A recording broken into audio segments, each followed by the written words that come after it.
Dina ki nyong arep masak tongseng satset turahan godhogan wingi bar masak tengkleng. Nah, carane iris-iris godhong bawang utawa unclang, tomat, lombok karo bombay.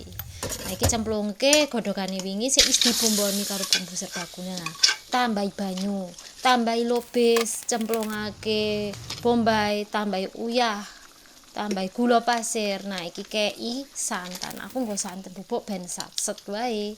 Nah, iki tambahi kaldu jamur, ana saori, kecap. Nah, ben tambah maknyus.